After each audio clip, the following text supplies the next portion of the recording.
বন্ধুরা, কেমন আছো সবাই? তোমাদের জন্য নতুন একটি রোমান্টিক গল্প নিয়ে আসলাম। আশা করি গল্পটি তোমাদের ভালো লাগবে। নতুন নতুন রোমান্টিক গল্প শুনতে এখনই আমাদের চ্যানেলটি সাবস্ক্রাইব করো। তাহলে চলো গল্পটি শুরু করা যাক। একটা যুবতী মেয়ে গাছে উঠে বানরের মতো এক গাছ থেকে অন্য গাছে লাফিয়ে লাফিয়ে চলাফেরা করে। শুধু কি তাই, মেয়েটা নাকি তাদের গ্রামে মানুষদের হাঁস মুরগি ধরে ধরে কাঁচায় খেয়ে ফেলে। হ্যাঁ, এরকমই একটা অবাক ঘটনা ঘটে চলেছে আমাদের পাশের গ্রামে। সেখানে এরকম ঘটনা ঘটায় অনেকে দেখতে যাচ্ছে সেই মেয়েটাকে। তেমনি একদিন আমার বন্ধু আরিফ এসে আমাকে বলছে, নিশাদ, এই নিশাদ, চলো না আমরাও যাই। আরিফের কথার জবাবে ওকে বললাম, কোথায় যাওয়ার কথা বলছিস? আরিফ আরে পাশের গ্রামে ওই মেয়েটাকে দেখতে, যে মেয়েটা কাঁচা হাঁস মুরগি ধরে ধরে খায় আর গাছে উঠে লাফিয়ে লাফিয়ে চলাফেরা করে। আরিফের কথায় আমি বললাম, এখন তো সন্ধ্যা, একটু পর রাত নেমে আসবে, এখন গিয়ে কি হবে? আরিফ আরে এখনই তো মজা। আমার খালার বাড়ি মেয়েটার বাড়ির পাশে। খালার কাছে শুনলাম আজ নাকি কোনো কবিরাজ আসবে, কবিরাজ এসে মেয়েটাকে দেখবে। চলো না গিয়ে দেখি আসল ঘটনা কি। ওর কথায় আমি বললাম, না, আমার ভালো লাগছে না, তুই যা। মেয়েটাকে নিশ্চয়ই কোনো জিনে ধরছে, এসব জিন ভূত আর ভালো লাগে না। আমার কথায় আরিফ বললেন, না, আমি তোকে ছাড়া যাব না, চলো না ভাই, তাড়াতাড়ি আসব। কথাটা বলে আমাকে ধরে জোর করে নিয়ে গেল। আমিও আর না করলাম না। আরিফের সাথে চলে গেলাম পাশের গ্রামে। ততক্ষণে রাত নেমে এসেছে। আমরা সেখানে যাওয়ায় দেখলাম গ্রামের অনেকেই জড়ো হয়েছে মেয়েটাকে দেখার জন্য। মেয়েটাকে কয়েকজন ঘরে আটকে রেখেছে। আমরা সেখানে যাওয়ার একটু পরেই দুজন লোক আসলেন, সেখানে একজন কবিরাজ ও কবিরাজের শিষ্য একজন। কবিরাজ সেখানে আসায় আমি ওনার দিকে অবাক হয়ে তাকিয়ে রইলাম, কেননা কবিরাজ ভাবসাব ছিল অন্য রকম। বড় বড় চুল, গলায় কঙ্কালের মাথার খুলি, আরও কি সব সাথে করে নিয়ে আসছে, দেখে মনে হয় বড় মাপের কবিরাজ।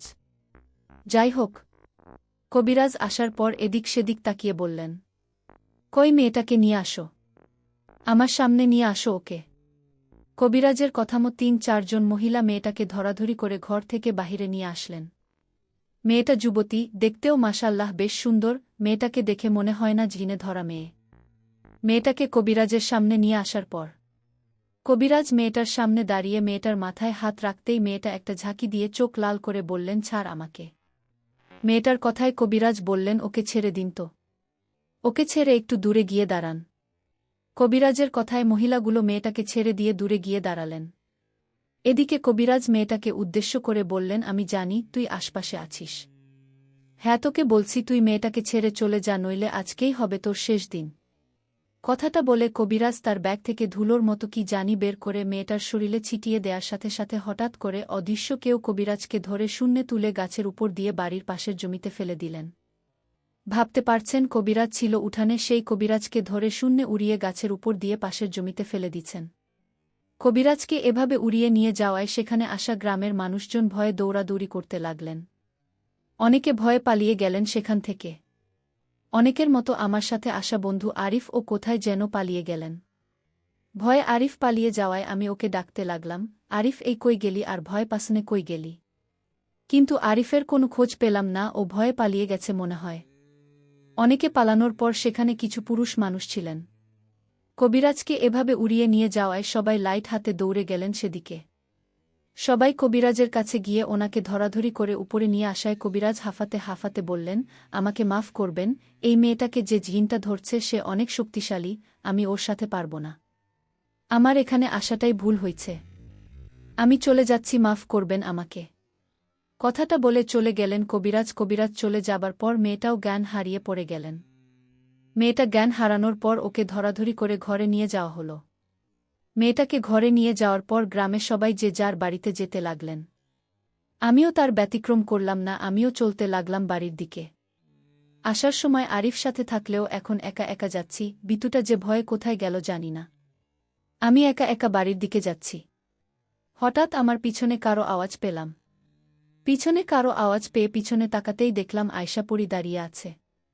একটা কথা, যারা আয়শাপরীর বিষয়ে জানেন না তাদের বলছি, আয়শাপরী ও আমি একে অপরকে ভালোবাসি, কিন্তু আয়শাপরীর হাতে শক্তিশালী 2টা চুড়ি থাকার কারণে ও আমার কাছাকাছি আসতে পারে না, সবসময় আমার থেকে 10-15 হাত দূরে থাকে। আয়শা পরি ও আমার ভালোবাসা কিভাবে হলো এটা জানতে আমার এই ভূতের গল্প লেখক আইডিতে ঢুকে পরীর সাথে বিয়ে এই গল্পটা পড়ুন, তাহলে বুঝতে পারবেন। আয়শা পরীকে দেখে আমি বললাম, ওহ তুমি কেমন আছো? কথাটা বলে বাড়ির দিকে হাঁটতে লাগলাম। এদিকে পিছন থেকে আয়শা পরি আমার পিছন পিছন হাঁটতে হাঁটতে বলল, আলহামদুলিল্লাহ ভালো আছি। কোথায় গিয়েছিলে? ওই মেয়েটাকে দেখতে গিয়েছিলে নাকি? হ্যাঁ, ওই মেয়েটাকে দেখতে গিয়েছিলাম। মেয়েটাকে মনে হয় শক্তিশালী কোনো জিনে ধরছে। আমার কথায় পরি বললেন, নিশাদ একটা কথা, তুমি যে মেয়েটাকে দেখে আসলা ওই মেয়েটাকে নিয়ে তোমার মা বাবা তোমাকে একটা অবাক করা কথা বলবে। তুমি কিন্তু রাজি হবা ওকে? পরীর কথার জবাবে আমি বললাম, রাজি হব মানে? কিসের রাজি সেটা তো বলো। পরি, এই সময় হলে জানতে পারবা। এখন বাড়িতে যাও। কথাত বলে চলে গেল আয়শা পরি। ও চলে যাওয়ার সময় আমি বললাম, এই বলে তো যাও, মা বাবার কি কথায় রাজি হব। কিন্তু ততক্ষণে পরি চলে গেছে। ও চলে যাওয়ায় আমি আর দেরি না করে চলে গেলাম বাড়িতে। আয়শা পরি চলে যাওয়ায় আমি আর দেরি না করে চলে গেলাম বাড়িতে। বাড়িতে যাবার পর মা বলল, নিশাদ কি কোথায় গিয়েছিলি? তোকে না কতবার বলছি রাত করে বাহিরে না যেতে। মায়ের কথায় আমি বললাম, মা আসলে পাশের গ্রামে গিয়েছিলাম, ওখানে একটা জিনে ধরা মেয়েকে দেখতে। আমার কথায় মা বললেন, যা হাঁসমুখ ধুয়ে আয়, এসে খেতে খেতে কথা বলছি। মায়ের কথায় তাই করলাম। হাতমুখ ধুয়ে খাবার টেবিলে আসতে মা খাবার দিয়ে বললেন, হ্যাঁ কি জানি বলছিলি? কোনো মেয়েকে জিনে ধরছে। মায়ের কথায় আমি ওই মেয়েটার বাড়ির ঠিকানা বলে সব ঘটনা খুলে বললাম। সব শুনে বাবা বললেন, নিশাদ তুই যে মেয়েটার কথা বলতেছিস ওকে তো আমরা চিনি। একটা কথা শুনলে অবাক হবি, ওই মেয়েটার সাথে তোর বিয়ের কথা চলছে। আমরা কালকেই তো ওকে দেখতে যাব। কি বাবা, কি বলছো কি? মেয়েটার বিষয়ে জেনে শুনে এমনটা বলছ? জিনে ধরা মেয়ে কেমন পাগলের মতো করে? আমার কথায় বাবা বললেন, জিনে ধরা দোষের কিছু না। মেয়েটা তো আর জিনটাকে বলেনি ওকে ধরতে, তাই না? তাছাড়া তুই ও তো পরি ধরা, তাই না? দুজনে মানাবে ভালো। তোদের বিয়েটা একবার হলে দেখবি দুজনের সমস্যা সমাধান হয়ে যাবে। বাবার কথায় কি বলবো বুঝতে পারছি না। আয়শা পরি তাহলে আমাকে এই কথাটাই বলছিল? আয়শা বলছিল আমি যেন এদের কথায় রাজি হই।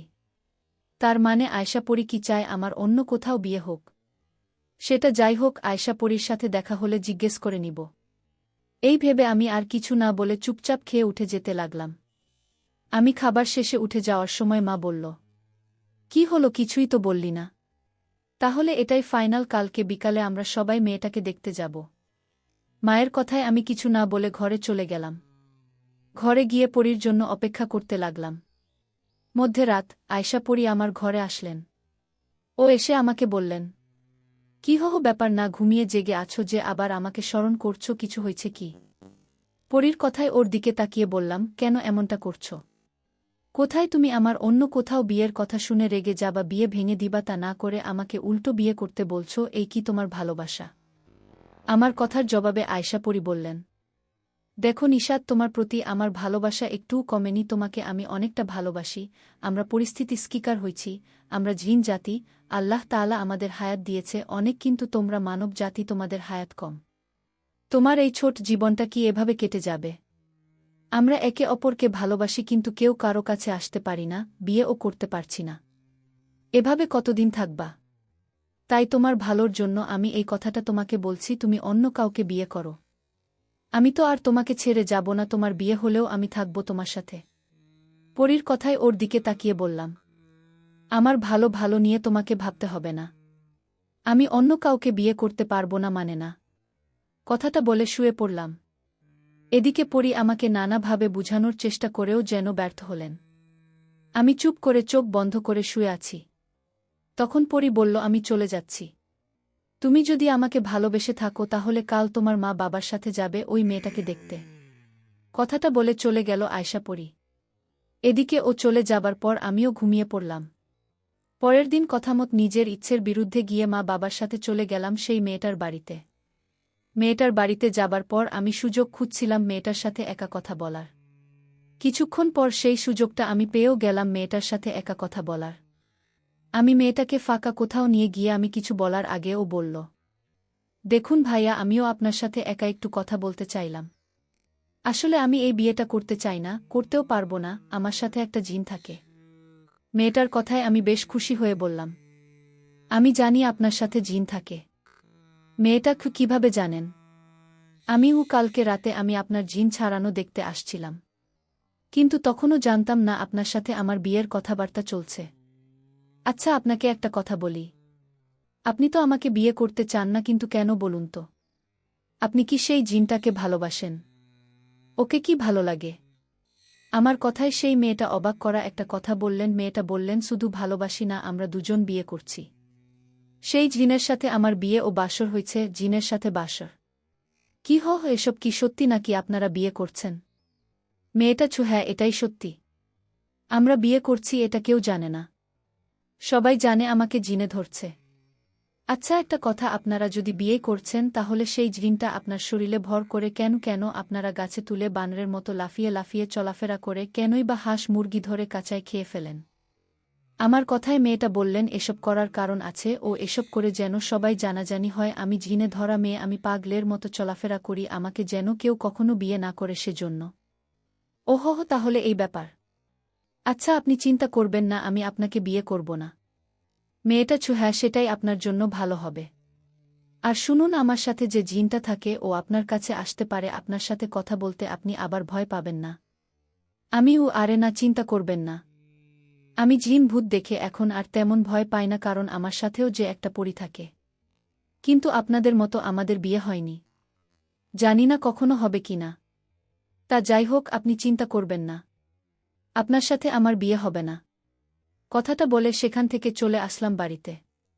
বাড়িতে আসার পর সেদিন সন্ধ্যার পর আমি বাজার থেকে ফিরছিলাম। হঠাৎ আমার সামনে এসে দাঁড়ালো একটা অবয়ব। অবয়বটা এসে আমাকে সালাম দিয়ে বললেন, আপনার সাথে একটু কথা ছিল। সেই অবয়বটার সালামের ওর দিয়ে আমি বললাম, হ্যাঁ বলুন। আর আপনি কে? আপনি আপনার আসল রূপে এসে আমার সাথে কথা বলতে পারেন? আমার সেই অবয়বটা তার রূপ নিতে আমি বুঝতে পারলাম উনি আসলে একটা জিন। আমি ওনাকে দেখে বললাম, আমি যদি ভুল বা করে থাকি তাহলে আপনি সেই জিন, তাই না, যে ওই মেয়েটাকে বিয়ে করছেন, যাকে আমি বিয়ের জন্য দেখতে গিয়েছিলাম?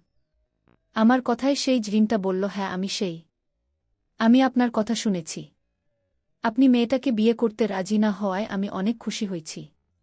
কিন্তু আপনার মা বাবা তো সেই মেয়েটার সাথেই আপনার বিয়ে দিতে চায়। জিনের কথায় আমি বললাম, আপনি চিন্তা করবেন না, মা বাবা যতই বলুক আমি ওকে বিয়ে করব না। আমার কথায় জিনটা বললেন, আপনি অনেক ভালো। আমি আপনার ব্যবহারে খুশি। কখনো আমার সাহায্য লাগলে বলবেন। সেই জিনের কথায় আমার হঠাৎ আয়শাপরীর কথা মনে পড়ল। তখন আমি ওনাকে বললাম, আপনি নিশ্চয়ই বুঝে গেছেন আমার সাথে একটা পরী থাকে। আমি ওকে ভালোবাসি, কিন্তু ও আমার কাছে আসতে পারে না। কারণ ওর হাতে দুটো শক্তিশালী চুড়ি পরা আছে। আপনি যদি আমাকে বলতেন সেই চুড়ি দুটো ওর হাত থেকে খুলতে পারব কিভাবে, আমার অনেক উপকার হতো। আমার কথায় সেই জিনটা বললেন, হ্যাঁ আমি আয়শাপরীর বিষয়ে জানি, ওই চুড়ি দুটোর বিষয়ে ও জানি। কিন্তু ওগুলা কিভাবে খুলতে পারবে সেটা আমি জানি না। তবে আমার দাদু এই বিষয়ে জানতে পারে। আমার দাদু অনেক বয়স্ক একজন তথ্য সংগ্রহকারী জিন, উনি নিশ্চয়ই জানতে পারে। আপনি আমার উপকার করছেন, আমি আপনার উপর খুশি, আপনি চিন্তা করবেন না, আমি দাদুর কাছে শুনে এসে আপনাকে বলছি, আপনি বাড়িতে চলে যান। কথাটা বলে চলে গেলেন সেই জিন। উনি চলে যাবার পর আমি সেখানেই কিছুক্ষণ অপেক্ষা করলাম। সেখানে বেশ কিছুক্ষণ অপেক্ষা করার পর সেই জিনটা আবার আমার কাছে আসলো। উনি আসায় আমি বললাম, আপনি আসছেন? কোনো খবর পেলেন কি? আমার কথায় সেই জিন বললেন, হ্যাঁ আমি আমার দাদুর কাছ থেকে সবকিছু জেনে আসছি। আগেই বলছিলাম, আমার দাদু একজন বয়স্ক তথ্য সংগ্রহকারী জিন। উনি আর ওনার মতো কয়েকজন জিন ছাড়া এত গভীরের খবর কেউ বলতে পারবে না। এমনকি আয়শাপরী নিজেও জানে না ওর হাতের চুড়িগুলো খোলার উপায়। আমি দাদুর কাছ থেকে খবর নিয়ে আসছি। কিন্তু এটা এত সহজ না, এই জন্য জিন রাজ্যে যেতে হবে। জিনের কথায় আমি বেশ অবাক হয়ে বললাম, জিন রাজ্যে যেতে হবে? কাকে যেতে হবে? অন্য কোনো জিন বা আপনি যেতে পারবেন না? আমার কথায় সেই জিন বললেন, না, সেখানে কোনো জিন গেলে হবে না। সেখানে যেতে হবে একমাত্র আপনাকে। আপনি যেহেতু আয়শাপরীকে ভালোবাসেন তাই আপনাকেই যেতে হবে। ওনার কথায় আমি সামন পিছন না ভেবে বললাম, ঠিক আছে, তাই হবে। আমি আয়শাপরীর চুড়িগুলো খুলতে সবকিছু করতে রাজি। আপনি শুধু বলেন আমাকে কোথায় যেতে হবে। আমার কথায় সেই জিন বললেন আপনাকে যেতে হবে মারিদ জিন রাজ্যে। মারিদ জিন রাজ্যে একটা গোত্র আছে যারা পাহাড়ের দিকে থাকে। সেই গোত্রের যে সর্দার, সেই সর্দারের 3টা মেয়ে, সেই 3 মেয়ের মধ্যে যে ছোট মেয়েটা আছে, সেই ছোট মেয়েটার চোখের পানি আপনাকে নিয়ে আসতে হবে। সেই মেয়েটার একটা বিশেষ গুণ হল ওর চোখের পানি নীল রঙের।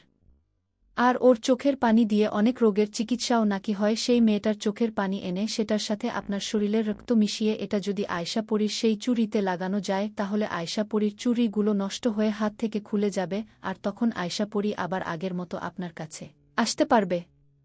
কিন্তু এখানে একটা সমস্যা হলো, আয়শা পরীর সেই চুড়িগুলো নষ্ট হবার পর তার কিন্তু শক্তি কমে যাবে। এখন যেমন আয়শা পরীর শক্তি আছে তেমন শক্তি তখন থাকবে না, তখন নরমাল সাধারণ পরীদের মতো তার শক্তি হয়ে যাবে। এখন আপনি বলুন, আপনি কি যাবেন সেই জিন রাজ্যে সেই জিন সর্দারের মেয়ের চোখের পানি নিয়ে আসতে? তখন আমি ওনাকে বললাম, হ্যাঁ আমি যাব। সেখানে কিভাবে যাব এটা বলুন। আমার কথায় সেই জিন বললেন, আপনাকে আমি জঙ্গলের একটা জায়গায় নিয়ে যাব। সেখানে যাবার পর আপনাকে একটা ঘোড়ার গাড়িতে উঠিয়ে দিব। সেই ঘোড়ার গাড়িটা আপনাকে নিয়ে যাবে সেই মারিদ জিন রাজ্যে সেই জিন সর্দারের প্রাসাদে। আপনি সেখানে গিয়ে সেই প্রসাদের সর্দারের সাথে কথা বলবেন, ওনাকে অনুরোধ করবেন। আর ওনার যে ছোট মেয়ে যার চোখের পানি লাগবে তার সাথে কথা বলবেন, অনুরোধ করবেন। আপনার অনুরোধে আর কথায় যদি ওদের মন গলে তাহলে আপনাকে সেই মেয়েটা তার চোখের পানি দিয়ে দিবে। আর যদি আপনি ওদের মন গলাতে না পারেন, আপনাকে যদি ওরা সন্দেহ করে, তাহলে কিন্তু বন্দী করে রাখবে। তারপর আপনার কি হবে সেটা আমিও জানি না, তাই চিন্তা ভাবনা করে বলুন আপনি কি যাবেন সেই জিন রাজ্যে। ওনার কথায় আমি কোনো চিন্তা না করে বললাম আমি যাব। আর আল্লাহর রহমতে সেই মেয়েটা মানে পরীটার চোখের পানি নিয়েই ফিরব। আমার কথায় জিন বললেন, আপনি আসলেই সত্যিকারের প্রেমিক, আপনার সাহস আছে। আপনি যেহেতু রাজি, তাহলে আজকে রাতেই আপনাকে জিন রাজ্যে যাওয়ার ব্যবস্থা করি। আমি কি না, আজকে না, আমি কালকে রাতে যাই। কাল রাতে ঠিক এই সময় আমি এখানে আসব। আপনি এখানে আমার সাথে দেখা করবেন কেমন? জিনকু ঠিক আছে, তাই হবে আজ, তাহলে আমি আসি। কথাটা বলে উনি চলে যাবে। তখন আমি ওনাকে জিজ্ঞেস করলাম, আচ্ছা আপনার নাম কি? আমার কথায় জিনটা বললেন, আমার নাম সাজ্জাদ, আর আমি যে মেয়েটাকে ভালোবাসি মানে বিয়ে করছি ওর নাম সুইটি। আমি ওহো, দুজনের নাম সুন্দর। আচ্ছা আরেকটা কথা, আমি বাড়িতে গেলে আমার মা বাবা সুইটির বিষয় জিজ্ঞেস করবে, সুইটির সাথে বিয়ের কথা বলবে, তখন আমি মা বাবাকে একটা কথা বলবো, আর আপনাকে একটা কাজ করতে হবে। এই বলে সাজ্জাদ জিনকে বললাম কি করতে হবে। কথাটা বলে আমি চলে গেলাম বাড়িতে। বাড়িতে যাবার পর মা বললেন, এই মিশাত শোনো, এদিকে আয়, আমি আর তোর বাবা মিলে তোদের বিয়ের বিষয়ে কথা বলছি। আজকে যে মেয়েটাকে দেখে আসলাম ওর নাম সুইটি। সুইটিকে তো আমাদের অনেক পছন্দ হয়েছে। আমরা ঠিক করছি ওর সাথেই তোর বিয়ে দিব। মায়ের কথায় আমি বললাম, মা, না জেনে ওর সাথে আমার বিয়ে দিবা নাকি? তোমরা কি জানো মেয়েটা একটা ছেলেকে ভালোবাসে? আমার কথায় বাবা বললেন, ভালোবাসে মানে? তুই জানিস কিভাবে শুনি? তখন আমি বললাম, ওই মেয়েটাই আমাকে বলছিল বাবা মেয়েটার চরিত্র ভালো না। ও যে ছেলেটাকে ভালোবাসে ওর সাথে রাত বেরাতে দেখা করে। এই তো আমি বাড়িতে আসার সময় দেখলাম মেয়েটা ওর বয়ফ্রেন্ডের সাথে কথা বলছে। কি সত্যি নাকি? তুই কি আমাদের দেখাতে পারবি? বাবার কথায় আমি বললাম, কেন পারবো না, আসো আমার সাথে আসো। কথাটা বলে মা বাবাকে নিয়ে গেলাম বাহিরে। বাহিরে গিয়ে মা বাবাকে বললাম, ওই দেখো দেখো, এটা ওই মেয়েটা না? আমার কথায় মা বলল, ঠিকই তো, এটা তো ওই মেয়েটা। ছি ছি ছি, রাতের বেলা কেমন একটা ছেলের সাথে কথা বলছে, তাও ওদের গ্রাম ছেড়ে আমাদের গ্রামে এসে। বাবা কি ভাগ্য ভালো, আমরা সঠিক সময় জানতে পারলাম। চলো বাড়িতে চলো, এরকম মেয়ের সাথে আমার ছেলের বিয়ে দিব না। কথাটা বলে মা বাবা আবার বাড়িতে ফিরে আসলেন। মা বাবা তাহলে অবশেষে বোকা হল। আমি তখন সাজ্জাদ জিনকে বলছিলাম উনি যেন সুইটির রূপ নিয়ে থাকে, যে মা বাবা ভুল বুঝে। আমার কথাম তো জিন সেটাই করছেন, উনি সুইটি মেয়েটার রূপ নিছেন আর ওনার বন্ধু জিন একটা ছেলের রূপ নিছেন। সাজ্জাদ জিন আমার এত বড় উপকার করছেন, আমিও না হয় তার জন্য সুইটির সাথে আমার বিয়েটা ভেঙে দেই। মা বাবা এগুলা দেখে এসে সুইটি মেয়েটার সাথে আমার বিয়ে ভেঙে দেয়। বিয়ে ভেঙে দেয় আমি খুশি মনে খাবার খেয়ে রুমে গিয়ে শুয়ে পড়ি। আমি রুমে গিয়ে শুয়ে পড়ার পর আমার ঘুম আসবে এরকম একটা সময় আয়শা পরী আমার ঘরে আসে। পরী এসে আমার দিকে তাকিয়ে বলে, তোমার কাছে একটা জিন আসছিল মনে হয়। কেন আসছিল তোমার কাছে? পরীর কথায় আমি বললাম, ওই যে মেয়েটা আছে না যার সাথে আমার বিয়ের কথা চলছিল সেই জিন ওই মেয়েটাকে ভালোবাসে। সেই বিষয়ে কথা বলতে আসছিল আমি যেন মেয়েটাকে বিয়ে না করি। পরী কি শুধু কি এটাই বলতে আসছিল আর কিছু বলেনি? আমি কি না আর কি বলবে? পরী কি নিষাদ কি ভাবছ আমি কিছু জানতে পারব না? তুমি এটা করো না নিষাদ, তুমি কোথাও যাবে না। আমিও কেন যাব না? আমি জিন রাজ্যে গিয়ে সেই জিন সর্দারের মেয়ের চোখের পানি নিয়ে আসব। পরী ও যদি নিয়ে আসতে না পারো তখন হবে ভাবছ একবার। বুঝ না কেন তুমি মানুষ আর পরী আমরা একে অপরকে ভালোবাসি। তোমার কি মনে হয় এই কথাটা সেই জিন সর্দার জানলে উনি ওনার মেয়ের চোখের পানি তোমাকে দিয়ে দিবে? দিবে না, উল্টো তোমাকে বন্দী করে রাখবে। তাই বলি এসব করো না, তুমি কোথাও যাবে না। পরীর কথায় আমি বললাম, ভালোবাসি দিয়ে অনেক কিছু জয় করা যায়। আমি যাব। আর আমি এমন কিছু করব না যার কারণে সেই জিন সর্দার আমাকে বন্দী করবে। তুমি চিন্তা করো না, ইনশাআল্লাহ আমি সেই পরীর চোখের পানি নিয়ে এসে তোমার হাতের চুড়িগুলো নষ্ট করব। আমার কথায় আয়শা পরী কিছু না বলে কান্না করতে লাগলাম। ওর কান্না দেখে আমি বললাম, এই কান্না করো না। তখন পরী বলল, তোমার জন্য চিন্তা হচ্ছে যদি কিছু হয়ে যায়। এখন তো তবুও দূর থেকে তোমাকে দেখতে পাচ্ছি। তোমার কিছু হয়ে গেলে তো সেটাও পারব না। আমি কি তুমি একদমই চিন্তা করো না, আমি কালকে রাতে সেই জিন রাজ্যে যাব আর সুস্থ মতনই ফিরে আসব ইনশাল্লাহ। আমার কথায় পরী আর কিছু না বলে চলে গেলেন। ও চলে যাবার পর আমি ঘুমিয়ে পড়লাম। পরের দিন সকালবেলা আমি সালাম দাদুর কাছে গেলাম। কেননা উনি কবিরাজ, সালাম দাদুকে না বলে যাওয়া ঠিক হবে না। আমি দাদুর কাছে গিয়ে সবকিছু খুলে বলায় দাদু বললেন, নিষাদ তুই জিন রাজ্যে যাবি, তোর কাছে ভালো জিন আসে না খারাপ সেটা তো আগে জানতে হবে। কথাটা বলে দাদু রুকিয়া করে সেই সাজ্জাদ জিনকে হাজির করলেন। দাদুর ডাকে জিন এসে দাদুকে বললেন, আসসালামু আলাইকুম। আমি জানি আমাকে কেন ডাকছেন। আমি খারাপ জিন না, ভয় পাবেন না, এই ছেলেটার ব্যবহারে আমি খুশি হয়েছি বলে ওকে সাহায্য করছি। আমি আমার দাদুর কাছে এই তথ্যটা নিয়েছি। আপনি কোনো চিন্তা করবেন না, আমি নিষাদের কোনো ক্ষতি করব না। কথাটা বলে চলে গেলেন সাজ্জাদ জিন। এদিকে তখন সালাম দাদু আমাকে কিছু কথাবার্তা আচার আচরণ শিখিয়ে দিলেন জিন রাজ্যে গিয়ে তাদের সাথে কিভাবে কথা বলতে হবে। দাদুর কথাগুলো শুনে আমি বাড়িতে চলে আসলাম। বাড়িতে এসে অপেক্ষা করতে লাগলাম রাতের জন্য। অনেক অপেক্ষার পর দিন শেষে রাত হল। রাতে মা বাবা খাবার খেয়ে ঘুমানোর পর আমি আল্লাহর নাম নিয়ে বেরিয়ে পড়লাম বাড়ি থেকে। বাড়ি থেকে বেরিয়ে চলে গেলাম সেই জিনটার কাছে। বন্ধুরা, পরের পর্বটি দেখতে চ্যানেলটি সাবস্ক্রাইব করে রাখো আর ভিডিওটি ভালো লাগলে একটি লাইক করো।